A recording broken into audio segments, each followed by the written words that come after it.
अच्छा students, next हमारे पास है बेस। तो बेस के लिए ये फार्मूला क्या होगा? तो बेस के लिए फार्मूला होगा कि E is equal to what? तो ये आपका आ जाएगा वही मॉलिक्यूलर वेट।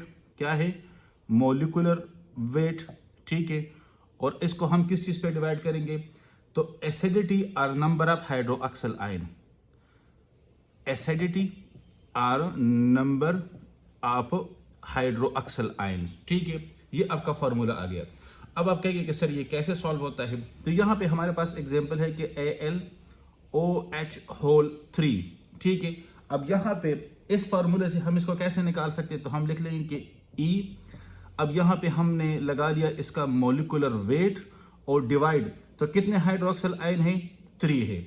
या सिंपली अगर हम एक और एग्जांपल कैल्शियम हाइड्रोक्साइड का ले लें, ठीक है, तो E यहाँ पे क्या है? M लिख दिया and divided by 2, divided by 2। तो ये आपके पास आता है किस चीज के लिए?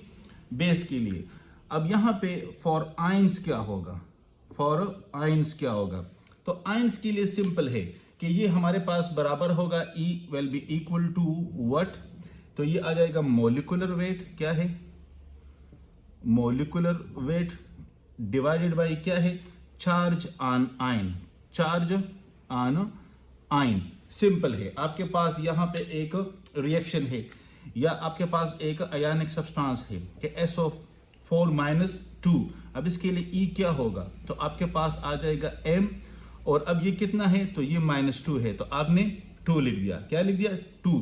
या आपके पास है PO4-3, PO4-3, तो आपने E लिख दिया, मॉलिक्यूलर वेट लिख दिया और डिवाइडेड बाई 3, क्योंकि ये आपके पास -3 आता है।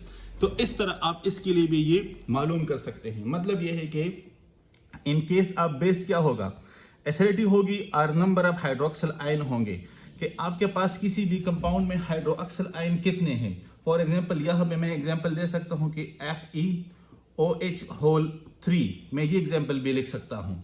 ठीक है, तो इस एग्जांपल में आपके पास कौन सा फार्मूला होगा? आपके पास ये वाला फार्मूला होगा। ठीक है, इसी तरह अब देखिए इसका मॉलिक्यूलर वेट 27 है, प्लस यहाँ पे कितने ऑक्सीजन है? 3 ऑक्सीजन है, तो ये आपके पास 48 आ गया, और प्लस ये आपके पास 3 आ गया, तो आपके पास ये टोटल ऑलमोस्ट 78 बनता है। कितना बनता है? 78। तो आपने लिख दिया कि 78 डिवाइडेड बाई 3। तो इस तरह आप इसका रिजल्टेंट वैल्यू निकाल सकते हैं।